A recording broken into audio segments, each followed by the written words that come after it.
Oscar is so fascinating because not only is he, the obvious, he's absolutely gorgeous. He's a strong fighter, he's a hard puncher, he's a smart boxer, and on top of that, he has so much heart.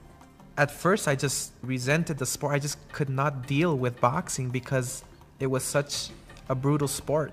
Getting hit and crying, and I just couldn't take it. Boxing is image, and the image was the golden boy, and both in the ring and out of the ring, he's been less than perfect. You got this guy who's tough, this champion of the world in a sport that's probably one of the most brutal sports there is. And for him to be crying, a grown man cry with the birth of his child, of his little boy, of his little girl, was incredible. He's fragile. He has fragility. I think the public sees him in the ring, the public sees him at his press conferences, the public sees the bravado, but the public doesn't see him sitting in a restaurant after he's just lost and looking bewildered and confused and inhuman. And he is. He's a great athlete. He's a 5-time world champ. He's won the gold medal. He's got every girl on the planet wanting to sleep with him, and here he is, he's a singer too. My God, it's impossible.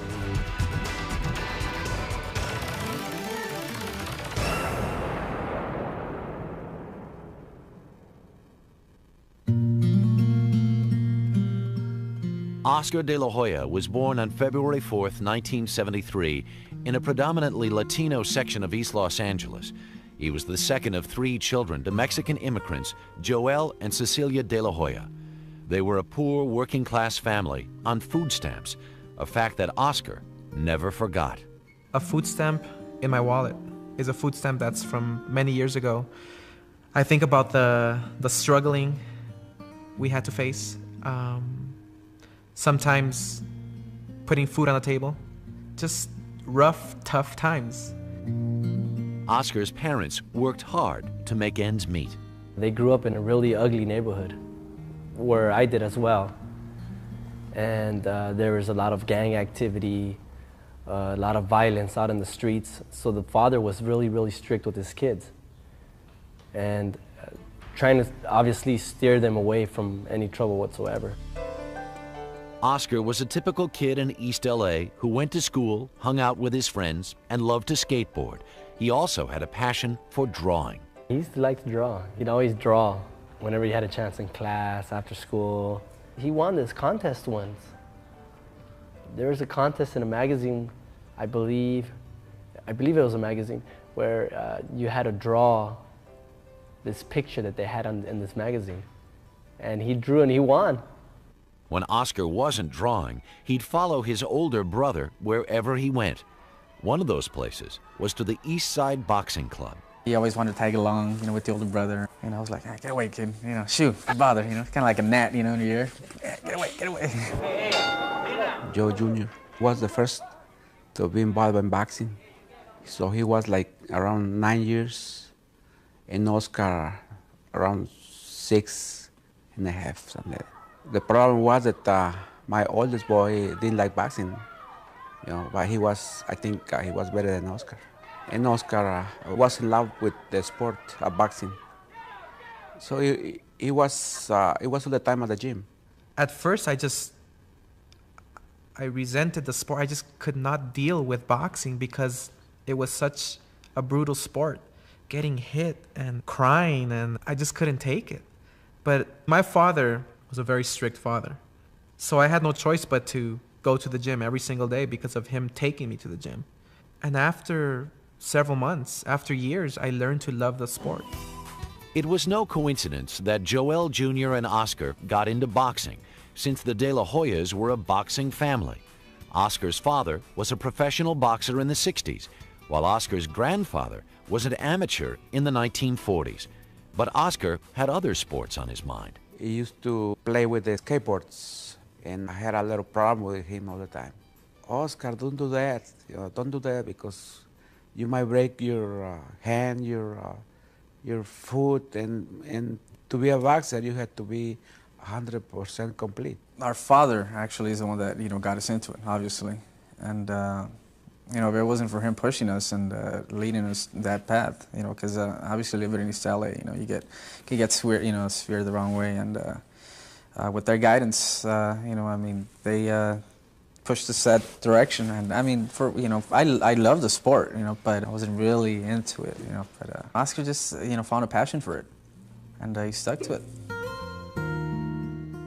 My first boxing match, I remember the boxing gloves were probably bigger than my head at that time. I mean, they're huge gloves, but I was so excited to go up in the ring. I remember stopping the kid in the first round, and I was so excited to receive that trophy, my very first trophy. It was a proud moment for me, especially for my father. I mean, he was like, "Oh my gosh, that's my boy," you know. It was a beautiful moment. Although Oscar's mother was also supportive of Oscar's newfound passion, she didn't really want him to box. I don't think she really approved of it. You know, it was more of my dad's idea and everything. But I mean, she still supported him 100%. You know, she was, I guess, his #1 motivator. She just said, you know, work really hard at it, and you will accomplish it. She loves the sport of boxing, and she never said nothing to Oscar. She all the time talked to Oscar and said, train hard if he wants something from life, yeah. Even though she didn't like her son being inside that ring, getting hit, she was always there supporting, yelling, screaming. She was my #1 fan, and she still is. With all of that love and support, Oscar just kept getting better in the ring, and his brother noticed that the hard way. You know, I used to beat him up all the time, you know. Charlie's all the time, you know. And one day, I guess he kind of got fed up. He was already into the sport, you know, into boxing for a couple of years, and I guess he got fed up one day, and he just, you know, clobbered me one in the stomach, knocked the wind out of me, and since then, I haven't touched him. That was a pretty nice experience, not getting bullied around by my brother anymore. It was becoming difficult for Oscar to find sparring partners to train with. It was hard for me to get sparring for him because it was too good. So we had to look for other higher weights for him to spar and get ready for different tournaments.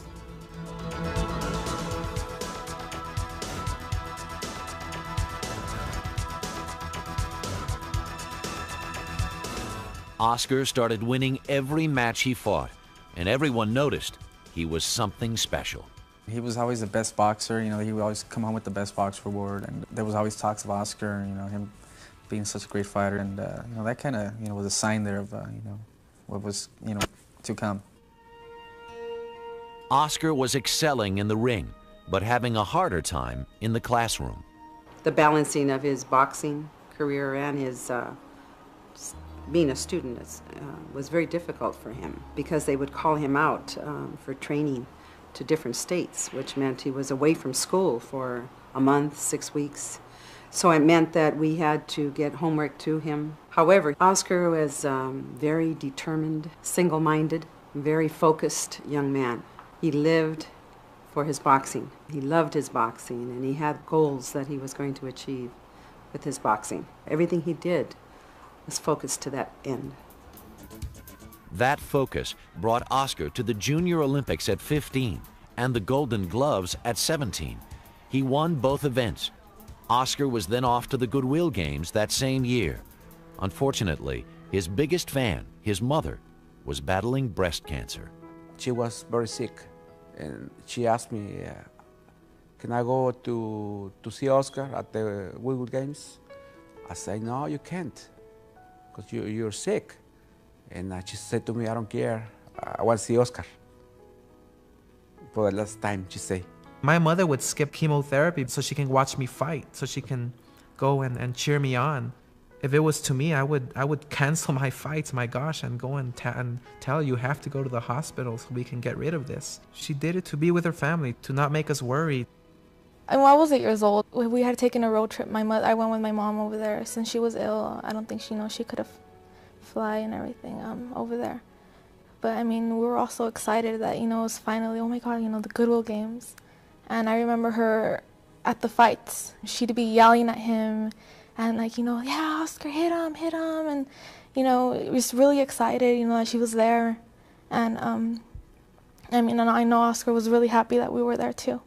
I do feel that he was being pulled apart, I'm sure, by his mother's illness, because he knew what she was going through, as well as being focused on his boxing. Those, I think, were his main concerns. And I think his boxing may have helped him work a lot of anxiety, worry out of his system. I remember one day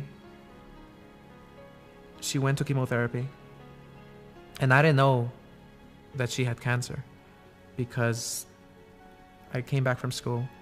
She came back from the doctor. All of a sudden, she's quiet. She's in tears. You know, I'm like, my gosh, what's wrong? So she starts telling me, you know, son, I'm dying. And when she said that, I just felt like destroyed.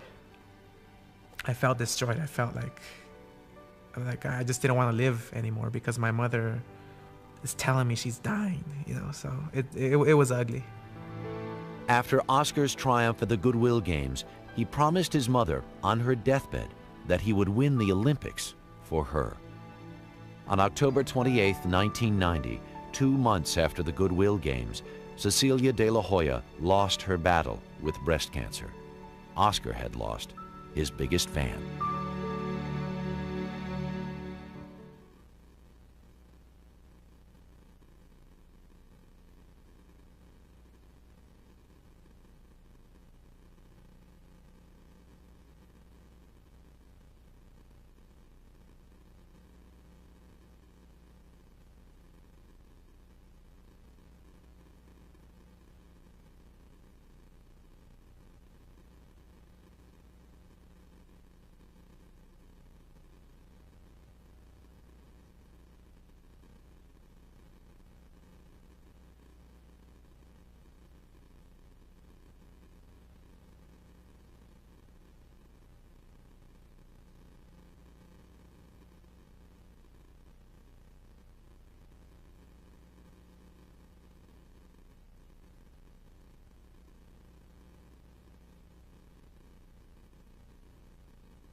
Oscar de la Hoya dominated the amateur boxing ranks by 1991. He had won over 200 fights with his quickness and left jabs, but he was motivated by fear, the fear of not getting to the Olympics and fulfilling his mother's deathbed dream. I had no idea how I controlled the fear, the nerves that I had in me. I was petrified of failing, of not getting that gold medal. I was worried about that, not fulfilling that goal, that dream. By November 1991, de la Hoya faced his fears and was 36-0 in world competition. The World Championships in Sydney, Australia seemed like a perfect way to end a perfect year as the 1992 Olympics beckoned. I remember seeing film clips of him and being impressed with his incredible speed in the ring, both hands and feet. It was notable how his opponents always were taken by that immediately. He was so fast that they would hunt him down and he wasn't there. And they'd hunt him down again and he wasn't there. And while they were hunting, they'd get hit and they'd be on their back and it was all over. He's got this incredible ability to become a vicious fighter in the ring, this Jekyll and Hyde transformation, and I've seen it. When he gets into the ring, he goes from being that nice guy into being this ferocious, this look comes over his face, his eyes narrow, everything else is gone, and he looks like he wants to kill the guy across the ring. And after a while, that wears on the other fighter whose head is snapping backwards 100 times more than yours is. And every time his head is snapping backwards, he has to kind of reload his gun and try to figure out how he can approach, and before he does that, his head snaps backwards again. While Oscar was the more ferocious fighter, Germany's Marco Rudolph better understood the international boxing rules and won the World Championship. I didn't know how to handle it. I couldn't talk to family. I was avoiding phone calls. I was avoiding everything because my first loss in so many years against Marco Rudolph, I was like, my gosh, I have to train harder, do something different. After the loss, Oscar was determined more than ever to win. But to get there, he had to get through the Olympic trials. He was young, but he was ready. He had a sense for what he had to do and how he had to do it, even at a young age, and he went out there and did it. He had set a goal. You know, his goal was to win that gold medal, and that's what he went out to do. In July of 1992, Oscar de la Hoya finally made it to the Olympics in Barcelona, Spain. This was the event that he and his mother had dreamed about. As the eyes of the world were on him for the first time, de la Hoya was dominant from the opening bell, although the scoring system, once again, was not on his side. In Olympic-style judging, they have a red button and a blue button. Now, I'll be the blue button, okay, the fighter, and my opponent is the red one. If I land a punch, there's 4 judges, or I believe it's 5 judges, who have to press that button within 1 second to get a point. So now, you throw a combination of 5 punches, the judges are not going to see that. They're going to press the button maybe twice, and another judge might be not even watching or paying attention, so it's very complicated. But the international scoring system was far from Oscar's mind. As the Olympic tournament progressed, Oscar disposed of his opponents one by one, though they weren't all easy victories. I said to myself, my gosh, I need 3 more and it's all over. I'll make her dream come true. I went on to fight this Korean kid. Now this Korean kid was, I mean, my heart just stopped because we were into the last round. He was ahead, and all of a sudden, the referee stops the fight and takes away points from the Korean because the Korean is holding me too much. And I'm like, oh my gosh, all I have to do now is just survive like 10 seconds and that's it, I win. The bell rang, I won 10-9. That was a miracle. I just didn't know how that happened. It was just incredible. After one more fight, Oscar advanced to the gold medal bout, which brought him face to face with Marco Rudolph, the same fighter who had defeated Oscar a year earlier at the World Championships. It's a very tight, very close match because I'm hesitating, I'm scared. The final round, there's about a minute left, and I'm like, you know, what do I have to do? I have to press the action. I have to be more aggressive.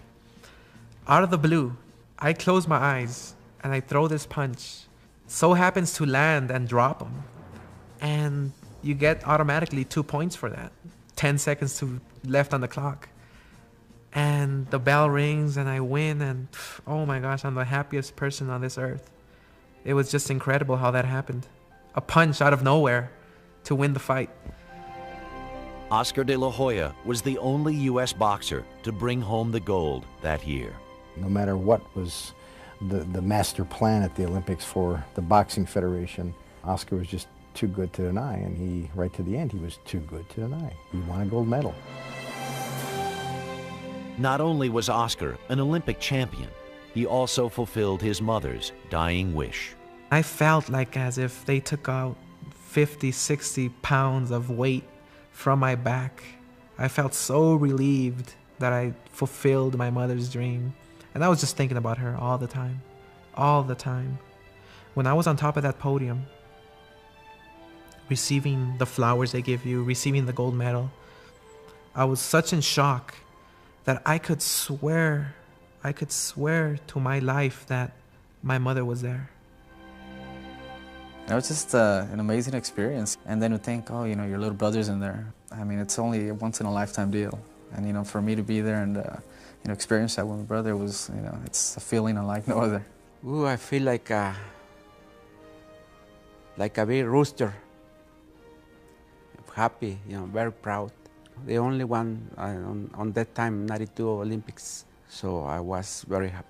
When he came back from the Olympics, you know, he arrived to the airport coming from Spain and everything, and I mean, it was exciting. I mean, there was a lot of people, you know. I mean, the airport was packed with press, fans, our family, and I remember the first person he was looking for was me. He you know, he had said, you know, Ceci, we did it, you know, we won the gold medal and everything, and I remember him putting it around my neck. And you know, he just said, like, this is for our mom, you know.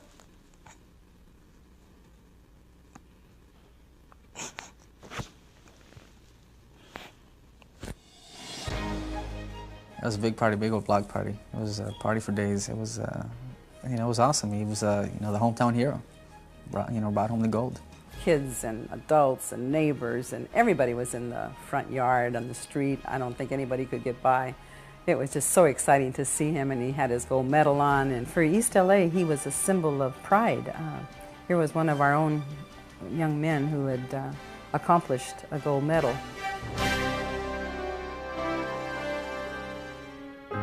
The next day, Oscar took his gold medal to the cemetery and laid it on his mother's tombstone. He had become the champion she always wanted him to be.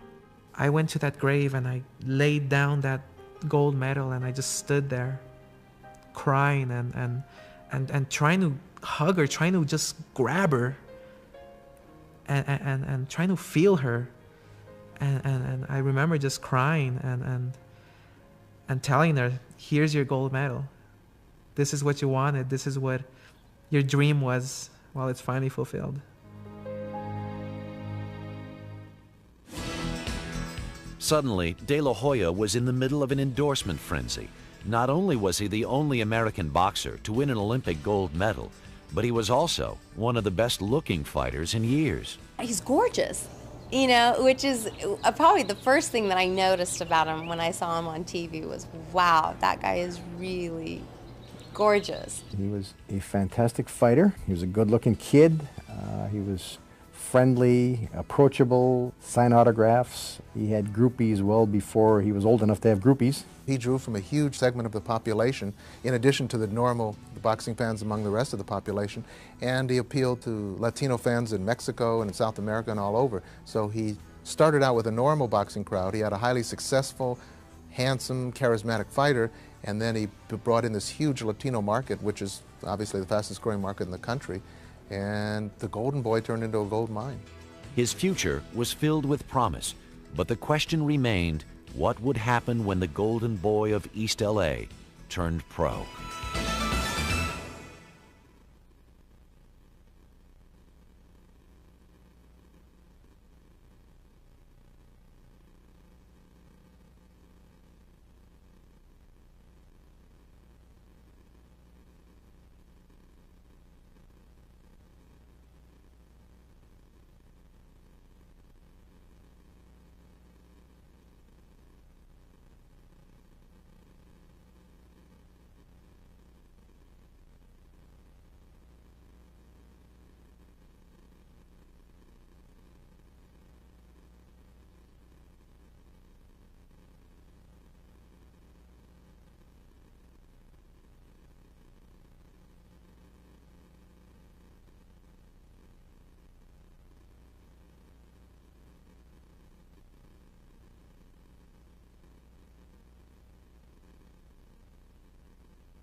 Oscar De La Hoya captured the hearts of the country and of Latin America when he won the 1992 Olympic gold medal in Barcelona.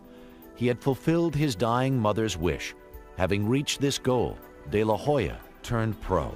There's always a difference between an amateur fighter and then a professional fighter, because in the amateurs you can't count the knockdowns, so you're obviously trying to score as many points as you can, and in the pros you are really mainly looking for the knockout. There was no question Oscar was a world-class amateur fighter.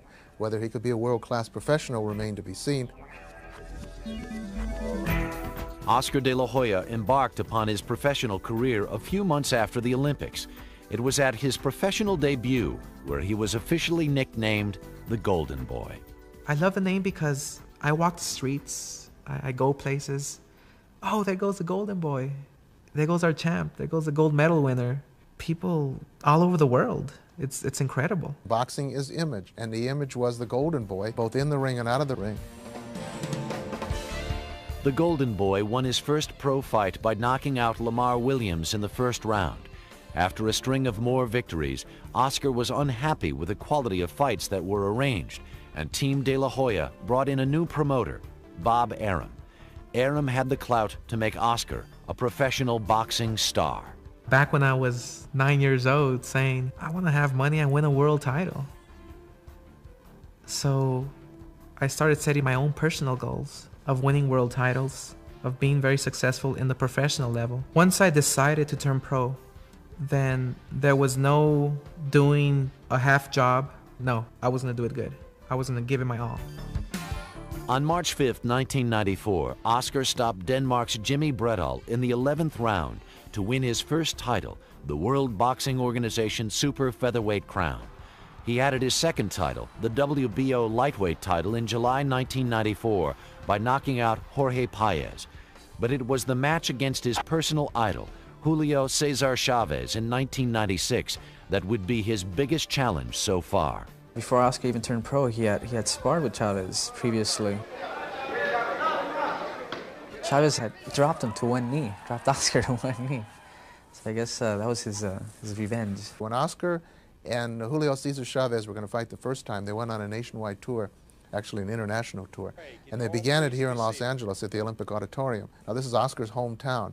And when the two fighters were announced to the crowd, Oscar got, and it was largely Mexican-American crowd, Oscar got booed.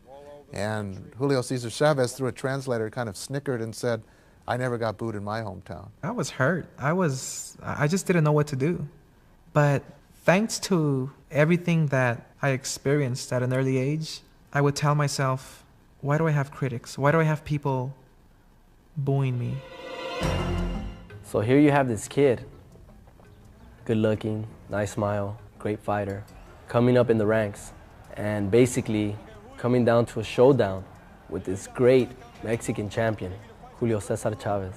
And he had been the champion and basically a living legend in Mexico and in the Mexican community here in Los Angeles and East LA. And you have this kid who is Mexican, from Mexican descendants, so his parents were Mexican, but was born here, not quite all Mexican. And he's in a fight against the Mexican champion. That was a big reason why there was a lot of animosity towards Oscar.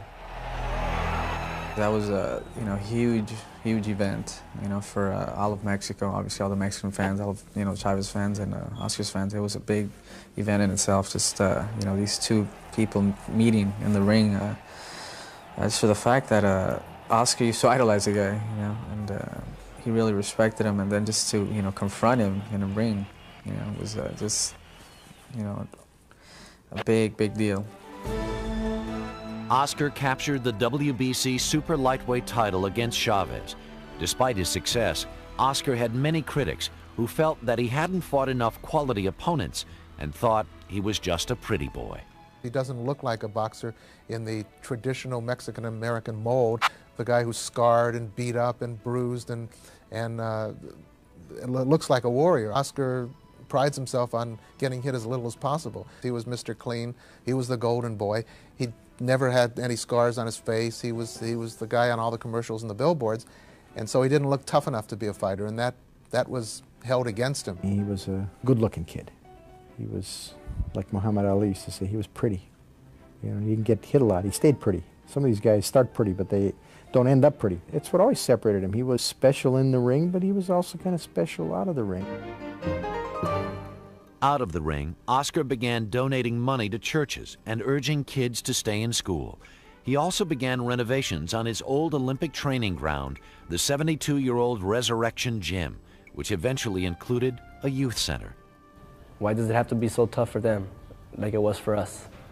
He's in a position where he could do a lot of good and help these kids out. Kids now from that neighborhood, they have this hope, they have this feeling that somebody's taking care of them, that somebody's guiding them, that somebody's lending them a helping hand. And there's now hope for them to better their lives just the way I did.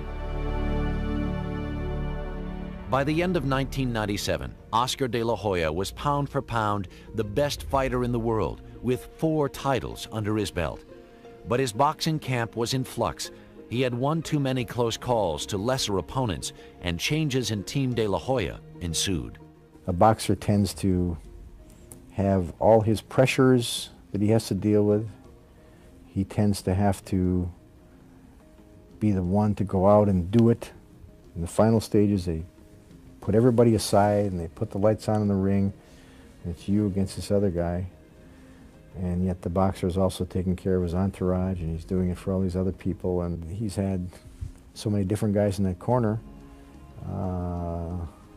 that I think that's been a problem.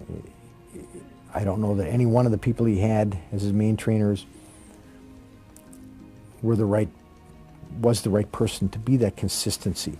Every trainer, you know, gave what they could. He learned from every trainer that he's had, and you know, in the sport especially, I mean, you can't be stuck at one level. You know, I mean, it's your life up in that ring. You know, I mean, you got to do what's best for you. And if you're at one level, you're just stuck, and you're doing everything just natural ability, natural talent. You know, I mean, there must be something wrong there. You know, it's time to move on, get somebody else that can push you to the next level. The father calls the shots. So no matter who Oscar hires, no matter who runs his career, the father is in the background making the decisions. And as soon as someone gets too close to Oscar, as soon as someone has too much control, then he's mysteriously gone because the father, I think, has lost control. Some claim that Oscar had sought his father's approval for years. He said to me that he would give away all his belts and all his titles and all his money for his father's approval, and his father wouldn't give it to him. And when you ask his father about it, he says that if I praise him too much, then he'll become complacent and he won't achieve the greatness I think is in him. With too many decision fights during 1997, Team De La Hoya not only went through some restructuring, but Oscar hinted at retirement. He had always pursued his interest in art, but now he was thinking about architecture. The Golden Boy planned on becoming a schoolboy.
By 1997, Oscar De La Hoya was still winning fights and still successfully defending his titles. But his relationship with his trainers was in doubt, and Oscar hinted at retirement. He's always talked about the fact that he wants to be an architect. That's his real dream. I'm going to retire when I'm 26, 27. I'm going to go to school and become an architect. And that's the other Oscar. I think that's the Oscar whose mother is guiding him. But the other Oscar, the Oscar who's being guided by his father, continues to fight. 1998, De La Hoya was riding high. After winning 2 knockout fights, the world champion's sex appeal was stronger than ever.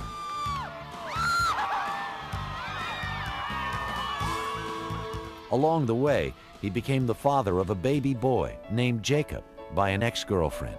When his little boy, Jacob, was born, I was with him in the hospital. And to see him cry was incredible. It was like, wow, I have to take total responsibility now for my kid. You know, I have all these responsibilities around me, but now there's flesh and blood that's from me.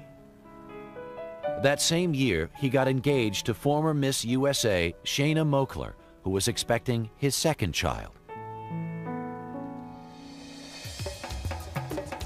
In May of 1999, Oscar De La Hoya was 31-0. On September 18th, De La Hoya faced a new challenge in Felix Trinidad, an explosive fighter from Puerto Rico.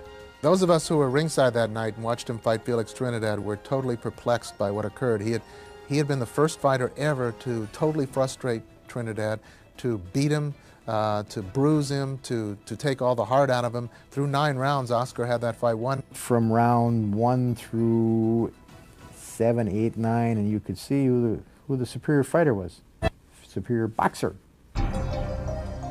But inexplicably, in the 10th, 11th, and 12th rounds, he backed up, he ran away, he gave away his advantage. And as the fight went on and he started to slow down and he had his opportunity to put Trinidad away, he started to back off and backpedal quite a bit. The fight was there for him through 9 rounds. All he had to do was win one more round. All he had to do was stand his ground, and he didn't do it. Felix Trinidad did not win that fight. Oscar de la Hoya lost it. At Oscar's post-fight party, which was intended to be a victory celebration, Oscar seemed all alone. In the middle of this huge party, he was just all alone, and he acted alone, and he felt alone, and he was confused, and he wanted somebody to tell him that it would be all right, and I kind of couldn't. It's not my role, it's not my job, and I wasn't sure that it would be an honest thing to say. When I had my first loss, people were like, oh my gosh, it's over for Oscar, that's it. He's gonna retire and his career is just down the drain. I was like, why? I mean, it's one loss. And it was a controversial loss from what a lot of people say. I did feel as if I won. I felt like the winner. But for certain reasons, I just didn't get the decision. And I felt kind of hurt because I felt as if I let down a lot of people. A few months later, Oscar rebounded from the loss by knocking out Daryl Coley in the 7th round. He was also enjoying life with his baby daughter, Atiana Cecilia, and his fiancée. In the meantime, he opened the Cecilia Gonzalez de la Hoya Cancer Center at White Memorial Hospital in memory of his mother. Although my mom is no longer here with us physically, we know that she would always be here in our minds and in our hearts. We will always remember the fond memories of her just being the best mother in the world.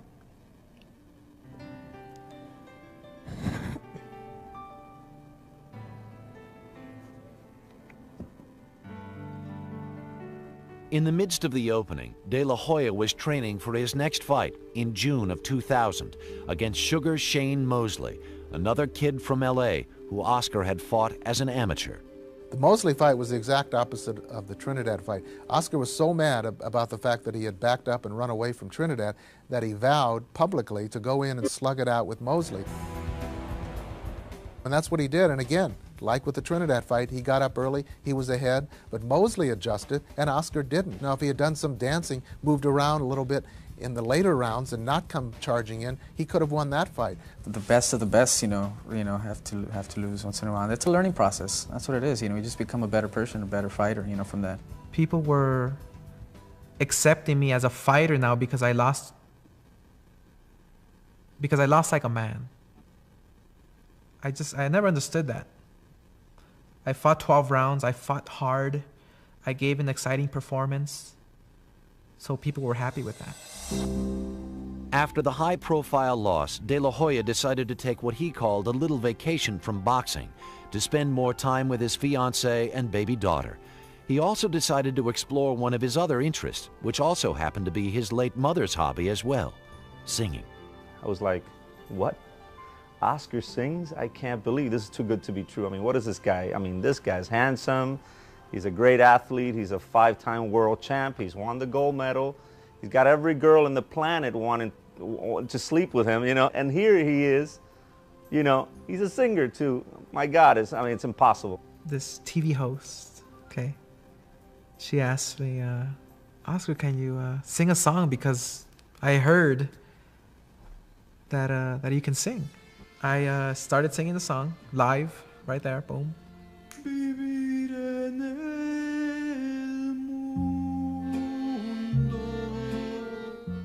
And when the show came out the next day, recording contracts left and right. Oscar had great vocal abilities, and that if we could work with him and he was willing to put the same discipline into that as he does into his boxing, that we could, in the end, have a wonderful artist to bring to the world. Nevertheless, it wasn't easy for Oscar to record all of the tracks on the CD. He was like, hey, Rudy, man, I don't know. You want me to suffer to give you all this passion on this song, but I don't know, man. I just, I'm too happy or something. And I'm like, champ, listen to me. You have to pretend this girl broke your heart, Yeah, but what girl? What are you talking about? So I played a video of Millie Correger, this beautiful girl who I had worked with from Puerto Rico. And, you know, it was like a love at first sight. And he sang to her. Basically, the whole album, he sang to Millie. While he was recording his debut CD, Oscar decided to shake things up within Team De La Hoya. He changed his trainer once again and left his promoter, Bob Arum. Oscar took Arum to court to end their 8-year relationship. I think that Oscar's attitude was he's lost 2 out of 3 fights, change everybody. But Arum certainly was not the problem. And I think that the fact that he's constantly changing people leaves a constant state of flux, a constant instability in his background, and leaves him on shaky ground when he gets in the ring. You have to change staff. You have to get better people. You have to hire and fire new people. So it's just like a business. And I just felt that at that time it was the opportunity, the right time to do it. It was also the right time to release his CD in October of 2000. It really surprised a lot of people, and that speaks to the discipline and the hours and the passion and the commitment that he made to recording that CD. By August 2000, the relationship between Oscar and Shayna was over. He immediately made child support arrangements for their daughter, Adiana. In December, Shayna filed a $62.5 million palimony suit. Oscar had fallen in love with Millie Correger, the woman he had visualized while recording his CD.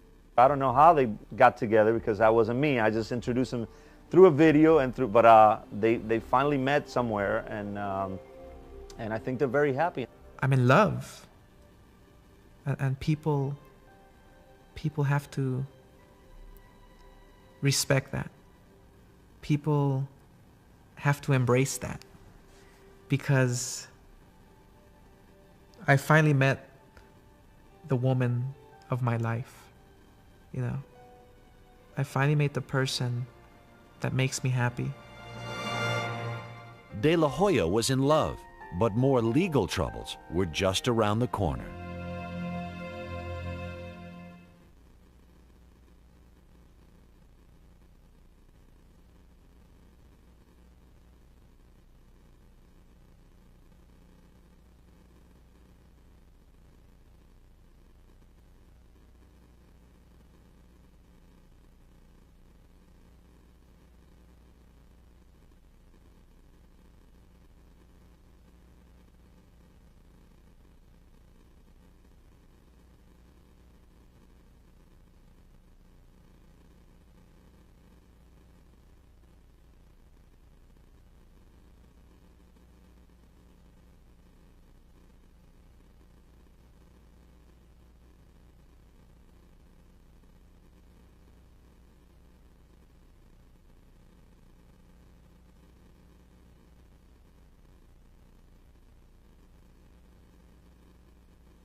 By the end of 2000, Oscar De La Hoya's career was in question.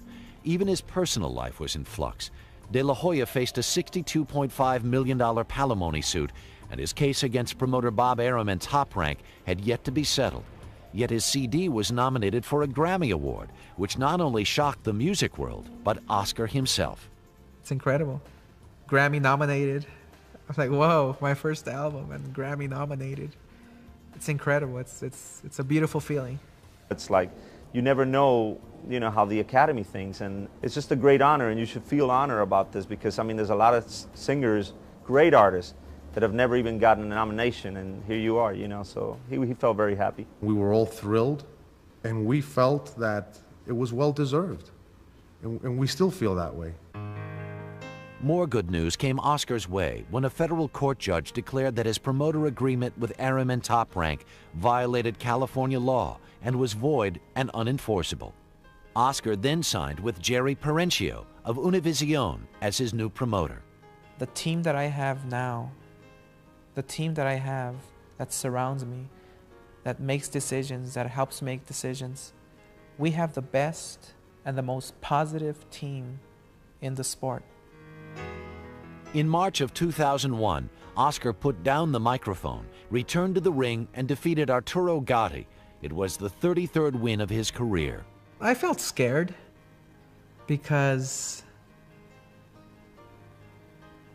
here I lost my last fight. I took several months off.